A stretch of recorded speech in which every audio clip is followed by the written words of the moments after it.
And tonight we're off to Carnarvon Gorge National Park in central Queensland. With its white cliffs and breathtaking amphitheatre, it's considered one of the Sunshine State's most stunning natural beauties. It's also home to a thriving platypus population and thousands of stencilled and engraved Aboriginal artworks. Travel writer Hannah James has been there and written about it in the latest edition of the Australian Geographic, and she joins us this evening. Hannah, good evening. Welcome to Nightlife. Thank you. Just put Carnarvon Gorge on the map for us, Hannah. Where is it, and how do you get there? Well, from Rockhampton, it's a 5 or 6 hour drive. It's about 350, 400 kilometres from Rockhampton inland. Okay, so it's a long drive. It's a fair drive. You can't fly there. No, unless you've got a private plane, I think. But yeah, it's quite away from the coast. Okay, so we pick up a car, 4 or 5 hour drive. How would you describe it? It's really quite surprising. It's one of those gorges that, you know, the land around is quite dry, lots of cattle, pretty bare, sort of dry golden brown grass. And then you go down into Carnarvon Gorge. When you get to the visitors centre, you cross this beautiful river across some stepping stones. What's there? There's no town nearby, is there? No. There's really nothing. So you've got to be self-sufficient or stay at one of the campsites or places nearby that can cater for you. But yeah, there's nothing much around and there's no phone reception, so you've got to be pretty self-sufficient. The place is famous for its Indigenous artwork too, isn't it? Tell us about that. Yeah, well, it's been dated to around 3,500 years old. So it was created by the local people who are the Bidjara and the Caringbah people. And it's obviously a very sacred place. So there's lots of symbols, hands, animal tracks, nets indicating that there were burial sites nearby, symbols indicating that it was a fertility site. So it's really sacred and really beautiful. There's, it's beautiful. And are there people there to interpret that for you? Or? There aren't. There's signs. You can take a tour. There are places that offer guides. But mainly you can just walk along these lovely boardwalks and just enjoy it. Okay. The landscape's very diverse, isn't it? I mean, white cliffs, river crossings, there's a volcanic peak. So the go here is what we're walking, are we? Yeah. So how long's a typical visit? Well, a lot of people just go for the day. A lot of people stay nearby and go in several times. Because if it's a 4 or 5 hour drive, you really need to camp overnight. Yeah, you do. You can stay. There's places to stay there. But yeah, what we did was we did the 87-kilometre Great Walk. So obviously that's a few days. That's a few days. Yeah, it's 6 days. So, but what a lot of people do, and what's really beautiful to do, is if you do want to camp, you walk 10 kilometres along the accessible part of the gorge. You get to visit all these sites, the Moss Garden, which is beautiful, these Aboriginal art sites, and then you can camp at the end of the gorge, which is 10 kilometres in, at a campsite called Big Bend campsite. Obviously a big bend in the river, and it's really beautiful. These high cliffs towering up above you, and you're in a little wooded grove. And then you can walk back out the next day. Okay, for those keen on doing the big one, the Carnarvon Great Walk, it's a 6-day walk. It is.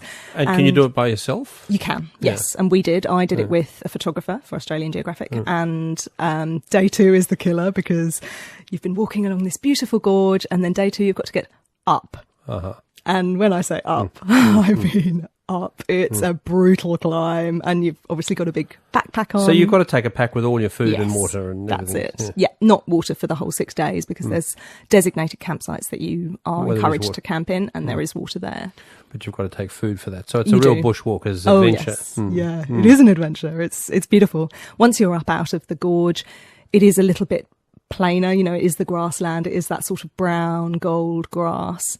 But it's still beautiful, you know, you're really out back and there's a lot of history and yeah, it's a wonderful place to be. Okay, I guess it's going to be hot. Is there a best time of the year to do it? Well, we did it early September, which was actually perfect because the nights were still quite cold, but the days weren't too hot.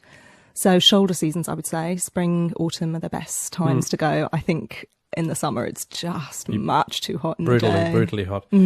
Tell us more about a bit about the amphitheatre. What's this? Well, you have to climb up some crazy arrangement of steps and platforms to actually get into it, because obviously it was carved by water. So you have to climb up all these ladders. They're actually arranged so that they're designed so that they lift away from the rock in the event of flooding, which is incredibly clever. And then they can just rescue them from downstream wherever they've got to and stick them back on the rock after floods, which is very clever. The amphitheatre is actually a really sacred site. So I think some guides tell people to test the echo, but I spoke to a traditional custodian who really encouraged people not to do that, because it was a sacred site where spirit men did their business. So it's best to sort of behave with a bit of respect, I think. Okay, so what is so it's a giant carved out rock formation. That's it, exactly that. So it's a sort of big grassy area that's completely surrounded by rocks. It's quite narrow. It isn't. I don't know if amphitheatre is really the best word. Right. It's just a kind of a chasm in the rock, and it's cool and damp and mossy. There are sort of logs that have fallen in from 60 metres above. You wouldn't want to be there when one of those fell down. Where can you, given that it's a 4 or 5 hour drive from Rockhampton, where do you stay? Well, you can stay, there are various places to stay near the visitors centre. So they're sort of commercial operations. You can, sort of safari tents and huts, right up to the slightly more glamorous end. Okay, so, and tell us about the accommodation. Did you get a look at it? Is it expensive? Or? There are a couple of options. And yeah, they just range from, quite basic. Quite basic motel type things. Yeah, well, more like permanent tents, really. Oh, okay. Which is great. It's fun. It's part of the adventure. But I think a lot of people actually take their own RVs out there. A lot of the tourists and there. Stay there. Yeah, exactly. A lot of the tourists there are kind of grey nomads, because it does take a while to get there. So you need to have time on your hands. So a lot of people have their own accommodation in their big rigs. Was it busy when you went? Well, it sees about 65,000 visitors a year, but once you get past the entrance, no, it's not busy. It's quite calm and lovely. They say there are something like 170 species of birds in the park, too. Yes, there are. What other animals do you see? Wow, well, you do get to see we were lucky.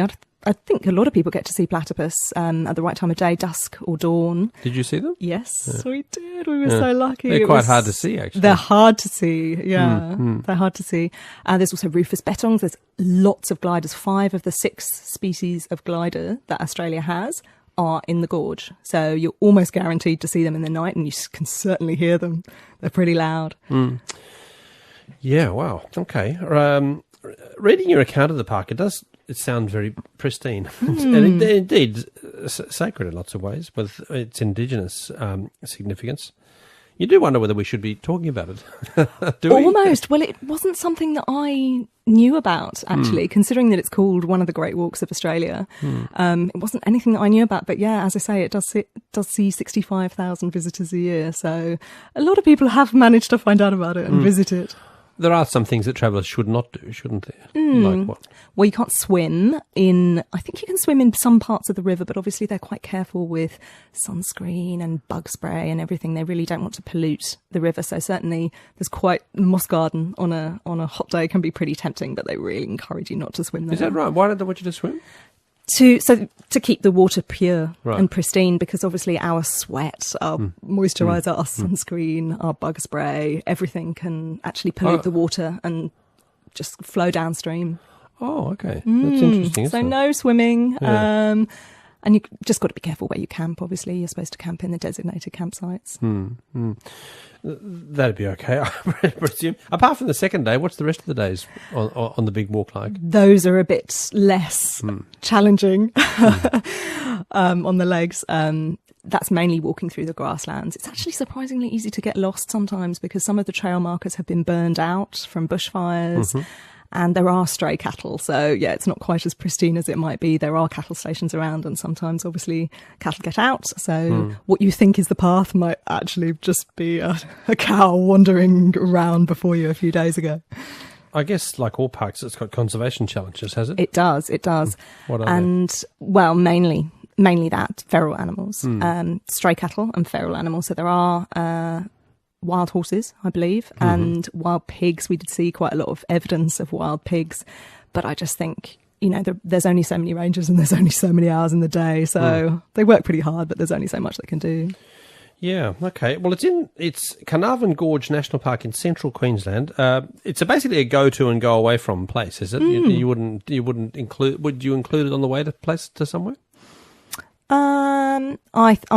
We just went there and then came away. So I think it's more of a But it is regarded, isn't it, always one of the great walks for if you're fit and able. Yes, you should do it. One of the amazing walks, one of the many amazing walks that Australia has to do.